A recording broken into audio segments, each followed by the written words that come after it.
Halo teman-teman, di video kali ini kita bakal ngebahas untuk media semai teman-teman. Untuk media semai yang kali ini kita bahas adalah media semai menggunakan kokopit ataupun serbuk kelapa. Oke teman-teman, yang pertama-tama teman-teman harus punya ataupun teman-teman boleh beli serbuk kelapa yang sudah halus teman-teman ya. Teman-teman bisa lihat ini adalah serbuk kelapa yang sudah halus. Walaupun masih ada rambut-rambut seperti ini tidak masalah teman-teman, yang penting jumlahnya sedikit, tetapi untuk serbuknya lebih banyak teman-teman. Teman-teman bisa lihat di sini ada dua beda jenis sabut kelapa. Ini dari warnanya juga teman-teman bisa lihat. Yang kita bakalan gunakan adalah jikalau warnanya sudah seperti ini teman-teman. Ini dia.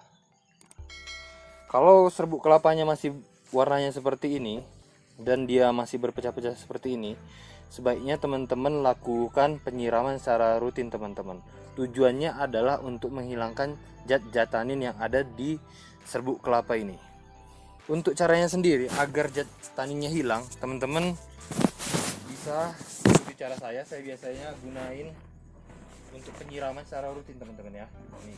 Dan tidak lupa terkadang saya juga khawatir di dalam kokopit ini membawa bakteri ataupun jamur. Biasanya saya melakukan penyemprotan pestisida teman-teman di awalnya. Saya melakukan penyemprotan kurang lebih sampai dengan basah semua medianya. Lalu biasanya saya diamkan ini sampai dengan 1 jam teman-teman. Berhubung karena video ini juga singkat, kita bakalan langsung ngelakuin, tapi dalam prakteknya teman-teman boleh ngelakuin yang seperti saya lakukan tadi, semprotkan dia pestisidanya, diamkan selama 1 jam. Untuk selanjutnya, ini adalah kegiatan yang harus rutin teman-teman lakukan, yaitu penyiraman teman-teman. Nih, teman-teman harus rajin melakukan penyiraman pada kokopit ini. Tujuannya adalah untuk menghilangkan zat tanin ini tadi teman-teman. Jadinya setelah teman-teman siram seperti ini, siram peras dia agar zat-zat taninnya itu hilang teman-teman. Oke, kegiatan ini biasanya saya lakukan sampai dengan 5 kali pencucian teman-teman. Penting sampai dia tercuci semua. Biasanya teman-teman kita gambarkan awal-awal itu warna airnya bakalan seperti ini. Tidak bening teman. Ini mungkin karena faktor pestisida tadi teman-teman. Tapi teman-teman bisa lihat masih ada warna hijauan. Oke, kita cuci dulu tangannya. Untuk yang sudah bagus adalah teman-teman tidak perlu lakukan penyiraman teman-teman. Teman-teman kalau sudah bagus ya, kokopitnya sudah terurus dengan sempurna, teman-teman pegang seperti ini aja, kokopitnya sudah terasa dingin. Dan waktu diperas nggak ada keluar airnya teman-teman. Saya peras nggak ada keluar airnya. Tetapi ini dalam kondisi lembab teman-teman. Kokopitnya ini lembab.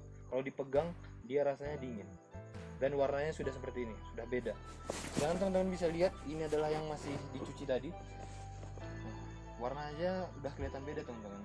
Jadinya teman-teman ada dua faktor yang mempengaruhi bahwa kokopit itu sudah siap untuk dijadikan semai adalah dari warnanya dan dari warna airnya pada saat teman-teman peras. Kalau warnanya tidak kotor lagi ataupun warnanya sudah seperti warna air, teman-teman boleh gunain kokopit itu. Oke teman-teman, untuk selanjutnya adalah saya biasanya tidak membuat alas di bagian bawahnya. Oke teman-teman, untuk selanjutnya adalah ini adalah media semai yang kita lihat ataupun udah kita perhatikan tadi yang sudah hilang zat taninnya teman-teman. Dia warnanya seperti ini dan kalau dipegang dia dingin. Oke teman-teman, pertama-tama teman-teman biasa saya gunain keranjang, tidak perlu saya buat alas-alasnya teman-teman seperti pada humus, dikarenakan agar air itu langsung poros teman-teman. Karena untuk kokopit ini sendiri dia tidak menyimpan air, dia hanya kalau disiram dia diam sejenak, tapi lama kelamaan dia bakalan hilang. Oke teman-teman, di sini saya gunain atau kita praktekin di stek daun pada tanaman begonia. Tetapi untuk tanaman yang lain ini juga boleh digunakan teman-teman. Kalau teman-teman juga pengen tertarik dengan dunia hidroponik, salah satu yang saya sarankan adalah menggunakan media kokopit, karena media kokopit itu bisa menyimpan unsur hara ataupun pupuk yang teman-teman berikan. Oke teman-teman, ini adalah contohnya pada daun begonia. Miras. Ini dia daun begonianya. Ini contohnya. Teman-teman ini tidak perlu khawatir sedalam apa ataupun setinggi apa untuk penanamannya. Teman-teman kalau mau tanam 2 cm ke dalam media kokopit juga nggak masalah, 3 cm juga masalah. Tapi yang penting jangan sampai dengan setengah ini tadi, setengah permukaan daunnya. 2 cm atau 3 cm tidak masalah. Dikarenakan kokopit ini sifatnya dia lembut teman-teman. Dia itu seperti dia tidak bakalan menghambat pertumbuhan tanaman begonia. Contohnya seperti ini. Saya tanam tegak. Kita coba lagi. Oke. Ya. Untuk penyiramannya, ini biasanya saya gunain 1 minggu sekali untuk penyiraman teman-teman. Dan posisi penyiramannya biasanya saya gunain di bagian sini aja teman-teman nih, di bagian pinggirnya ini. Tidak perlu sampai dengan ke daunnya, di bagian ini aja, karena sifatnya kokopit ini dia bakalan menyebar keseluruhan, ke seluruh bagiannya, bagian yang ada kokopitnya. Untuk selanjutnya adalah kelebihan dan kekurangannya teman-teman. Jadi teman-teman di sini kita bakal ngebahas kelebihan dan kekurangannya, tapi ini kekurangan dan kelebihannya tidak signifikan ya teman-teman ya, tergantung kondisinya. Saya biasanya untuk kelebihannya sendiri, akarnya bakalan lebih banyak di media kokopit, tetapi tidak bertumbuh dengan sempurna teman-teman. Dalam artian seperti ini, pada saat misalnya ini udah tumbuh akar, kita bayangkan ini udah tumbuh akar, kalau teman-teman tidak lakukan pencabutan secara langsung ataupun sudah sampai umurnya untuk dipindahkan ke polybag, maka tanaman begonia ini dia tumbuhnya bakalan segitu-segitu aja, dikarenakan nutrisi pada media kokopit ini tidak ada teman-teman. Jadi dia tidak ada nutrisi untuk menunjang pertumbuhan begonia itu. Itu adalah kelebihan dan kekurangannya.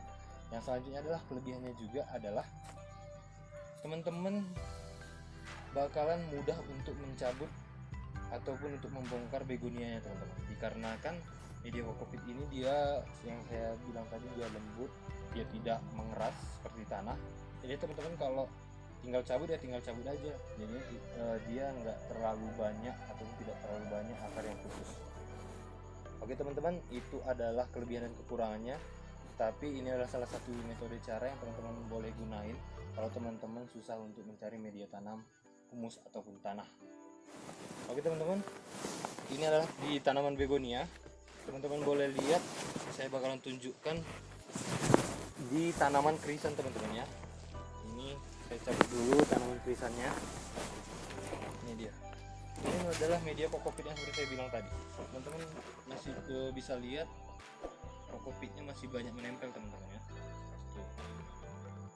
Dan teman-teman bisa lihat akarnya sangat panjang, dan akar yang selembut ini nggak putus teman-teman. Kalau di media kokopit saya perhatikan ya, kalau ditarik aja gini putus. Kalau di media tanah mungkin akarnya hanya segini teman-teman, sedangkan di media kokopit lebih banyak. Tetapi yang menjadi kendalanya tadi adalah seperti yang saya bilang, dia untuk tumbuh dan berkembang tidak disarankan di media kokopit, dikarenakan nutrisi di media kokopit itu tidak banyak. Ini teman-teman bisa lihat, inilah kokopitnya tadi, lanjutan dari obrolan saya tadi. Teman-teman bisa lihat ini beberapa tanaman yang saya gunain medianya kokopit. Ini tanaman gantung ini. Teman-teman bisa lihat nih, akarnya tumbuh dengan sempurna teman-teman. Ini ada aglonema juga, bonggolnya aglonema. Teman-teman bisa lihat, dia sudah mulai keluar. Padahal saya ngeletakin gini aja nih teman-teman, seperti ini. Ini juga ada begonia dan juga ada kaktus. Ini kita liatin, ada tanaman Sriwijaya. Dan ini pertumbuhan akarnya teman-teman, panjang, tidak rusak. Ini adalah salah satu kelebihan untuk media kokopit teman-teman. Ini yang lain juga ada. Nah, teman-teman bisa lihat bagaimana akarnya banyak banget. Nih, ini adalah kelebihan menggunakan media kokopit. Oke, di begonia juga ada beberapa. Di sini teman-teman lihat, saya gunain. Oke, jadi teman-teman, itu adalah sedikit tips bagi saya untuk teman-teman yang susah untuk mencari media semai tanah. Jadi teman-teman boleh gunain kokopit, tetapi teman-teman juga boleh gunain lumut. Bakalan kita bahas lagi mungkin di video selanjutnya. Kita bakal ngebahas untuk lumut. Jadinya itu adalah videonya untuk kokopit ini tadi. Teman-teman harus ingat 2 poin yang tadi adalah teman-teman harus sering-sering mencucinya untuk menghilangkan zat-zat taninnya, dan teman-teman harus paham bahwa media kokopit ini hanya untuk pertumbuhan akar khususnya.